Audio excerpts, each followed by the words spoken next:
नमस्कार दोस्तों, आज फिर मैं उपस्थित हूँ आपके बीच एक नए वीडियो के साथ अपने चैनल आरटीओ टॉक्स में। दोस्तों, आज मैं एक इम्पॉर्टेंट टॉपिक पे डिस्कशन करने जा रहा हूँ। यह बहुत ही रिलेवेंट टॉपिक है और सभी लोगों से जुड़ा हुआ है, और वो टॉपिक है ड्राइविंग लाइसेंस। ड्राइविंग लाइसेंस के बारे में बहुत लोगों को जानकारी नहीं है, कई तरह की कन्फ्यूजन भी है। ड्राइविंग लाइसेंस कहाँ बनाएं, क्या प्रोसेस होता है, क्या डॉक्यूमेंट चाहिए, कितने एज की बाद हम ड्राइविंग लाइसेंस बना सकते हैं। तो दोस्तों, मैं बताना चाहूँगा कि ड्राइविंग लाइसेंस ज़रूरी है अगर आप गाड़ी चलाना चाहते हैं। तो किसी भी पब्लिक प्लेस में आप गाड़ी चला नहीं सकते जब तक कि आपके पास वैलिड ड्राइविंग लाइसेंस ना हो। अब क्योंकि बहुत लंबा टॉपिक है तो मैं सीधे आऊँगा कि ड्राइविंग लाइसेंस कहाँ बनाएं। तो दोस्तों, ड्राइविंग लाइसेंस आप अपने निकटस्थ आरटीओ ऑफिस में या डीटीओ ऑफिस में, जो भी नाम हो, वहाँ बना सकते हैं। कई जगह आरटीओ ऑफिस को डीटीओ कार्यालय भी बोलते हैं। वहाँ जाकर के आप जानकारी प्राप्त कर सकते हैं और अप्लाई भी कर सकते हैं। अब ऑनलाइन अप्लाई करने का भी प्रावधान है। तो अब बात उठती है किस आयु में हम ड्राइविंग लाइसेंस बना सकते हैं। तो सामान्यतः 18 वर्ष की आयु पूर्ण करने के बाद आप ड्राइविंग लाइसेंस के लिए अप्लाई कर सकते हैं। तो 18 ईयर्स नॉर्मल कोर्स में है। लेकिन अगर आपकी आयु 16 साल हो चुकी है तो आप दो पहिया वाहन जिसकी इंजन की कैपेसिटी 50 सीसी से कम है उसके ड्राइविंग लाइसेंस के लिए अप्लाई कर सकते हैं। और थर्ड होती है ट्रांसपोर्ट लाइसेंस। उसकी आयु होती है 20 वर्ष। जैसे आप बस चलाना चाहते हो, ट्रक चलाना चाहते हो, तो 20 वर्ष की आयु पूर्ण होने के बाद ही आप ड्राइविंग लाइसेंस के लिए अप्लाई कर सकते हैं। तो हम लोगों ने डिस्कस कर लिया आयु सीमा 18 वर्ष सामान्य के लिए, 16 वर्ष 50 सीसी से कम गाड़ी के कैपेसिटी के वाली गाड़ी के लिए, और 20 साल ट्रांसपोर्ट व्हीकल के लिए। अब बात आता है कि कैटेगरी क्या क्या है। तो मैं बताना चाहूँगा, इसके दो कैटेगरी मेन है। फर्स्ट है ट्रांसपोर्ट और दूसरा है नॉन ट्रांसपोर्ट। ट्रांसपोर्ट जो कमर्शियल लाइसेंस होता है, बस चलाने के लिए, ट्रक चलाने के लिए, बड़ी गाड़ी चलाने के लिए, वो ट्रांसपोर्ट लाइसेंस होता है। उसकी प्रक्रिया अलग होती है।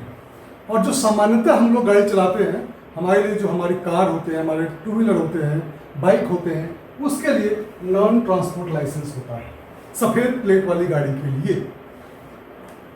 अब बात आती है दोस्तों कि डीएल के प्रकार कितने होते हैं। तो ड्राइविंग लाइसेंस दो प्रकार का होता है दोस्तों। सबसे पहला है लर्नर लाइसेंस। लर्नर लाइसेंस आपको गाड़ी सीखने के लिए जारी किया जाता है। सबसे पहले आप जाओगे आरटीओ ऑफिस में ड्राइविंग लाइसेंस बनवाने के लिए, तो वहाँ आपका लर्नर लाइसेंस बनेगा। यह लाइसेंस मुख्यतः गाड़ी सीखने के लिए दिया जाता है। इस लाइसेंस के बाद आप गाड़ी चला सकते हैं सीखने के लिए, लेकिन एक शर्त है कि आपके बगल में ऐसा कोई आदमी बैठा हो जो ड्राइविंग जानता हो और जिसके पास ड्राइविंग लाइसेंस हो, और अपनी गाड़ी के पीछे आप एल लिखवा लो। दूसरा होता है परमानेंट लाइसेंस। लर्नर लाइसेंस बनने के 30 दिन के बाद आप परमानेंट लाइसेंस के लिए अप्लाई कर सकते हैं। परमानेंट लाइसेंस ही मेन लाइसेंस होता है, जो फाइनल लाइसेंस होता है, जिसके बाद आप गाड़ी चलाने के लिए स्वतंत्र होते हैं। अब दोस्तों, एक बात उठती है कि क्या क्या डॉक्यूमेंट चाहिए ड्राइविंग लाइसेंस बनाने के लिए। क्या क्या डॉक्यूमेंट चाहिए? तो दोस्तों, सबसे पहले लर्निंग लाइसेंस बनता है। तो लर्निंग लाइसेंस के लिए हम क्या करेंगे, एक हमारा AMRTH ministry of road transport and highways की एक साइट है, परिवहन.gov.in। आप परिवहन.gov.in पे जाकर के अप्लाई कर देंगे लर्निंग लाइसेंस के लिए। उसके लिए कुछ डॉक्यूमेंट चाहिए। सबसे पहले आपको फॉर्म भरना पड़ेगा। उसके बाद आपको एज प्रूफ, एड्रेस प्रूफ को अपलोड करना पड़ेगा। एज प्रूफ में क्या हो सकता है? आधार कार्ड हो सकता है, बर्थ सर्टिफिकेट होता है, पासपोर्ट में जो आपका डेट ऑफ बर्थ होता है वो भी उसमें आ सकता है। तो उसको अपलोड करना है। एक एड्रेस प्रूफ भी आपको डालना पड़ता है। एड्रेस प्रूफ में आपका आधार कार्ड चल जाएगा, पासपोर्ट भी चल जाता है, बीमा की पॉलिसी भी चल जाती है। तो इसमें एड्रेस प्रूफ और डेट ऑफ बर्थ का प्रूफ हम अपलोड करते हैं स्कैन करके। उसके बाद एक मेडिकल की भी जरूरत पड़ती है। अगर 40 साल से आपकी आयु कम है तो एक सेल्फ डिक्लेरेशन देना पड़ता है, जिसमें होता है कि मैं मेडिकली फिट हूं। अगर 40 साल से अधिक आयु आपकी है तो आपको रजिस्टर्ड मेडिकल प्रैक्टिशनर से प्राप्त किया हुआ मेडिकल सर्टिफिकेट देना होता है, उसको भी अपलोड करेंगे आप। और ये सब करने के बाद आप ऑनलाइन फीस जमा करेंगे। आप फीस जमा कर देंगे, उसके बाद आपकी प्रक्रिया पूर्ण हो जाएगी। आप उसको ले करके आरटीओ ऑफिस में जाइए और वहाँ ऑनलाइन टेस्ट देना पड़ेगा।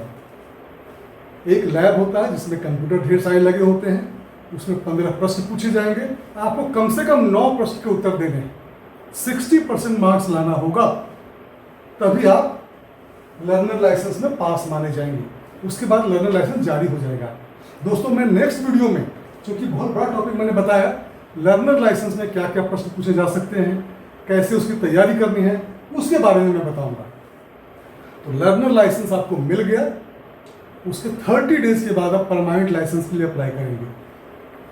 उसमें क्या होता है कि आपको सीखना पड़ेगा ड्राइविंग आना चाहिए आपको। उसमें आप एप्लीकेशन फिर भरेंगे, address proof, date of birth का भी अपलोड करेंगे, उसके बाद फी जमा करेंगे और ये सब करने के बाद आरटीओ ऑफिस पहुंच जाएंगे आप। वहाँ आपका ड्राइविंग टेस्ट लिया जाएगा और ये टेस्ट फिजिकल होगा। आपको गाड़ी चला के दिखाना पड़ेगा।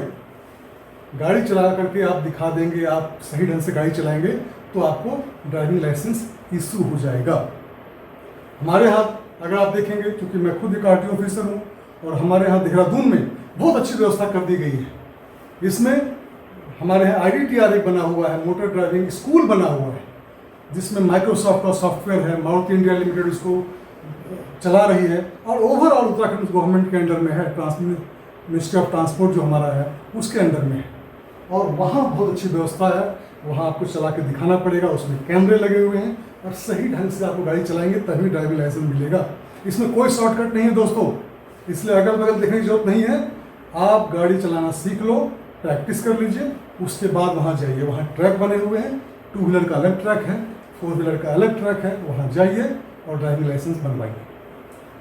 तो ड्राइविंग लाइसेंस आप टेस्ट देने के बाद आपको मिल जाता है दोस्तों, और फिर गाड़ी आप चलाइए। लेकिन एक शर्त है, गाड़ी चलाते समय आप ट्रैफिक के नियमों का पूरी तरह से पालन करें। आज के लिए इतना ही। अगर हमारा वीडियो आपको पसंद आया तो इसको लाइक कीजिए और चैनल को सब्सक्राइब कीजिए। Thank you.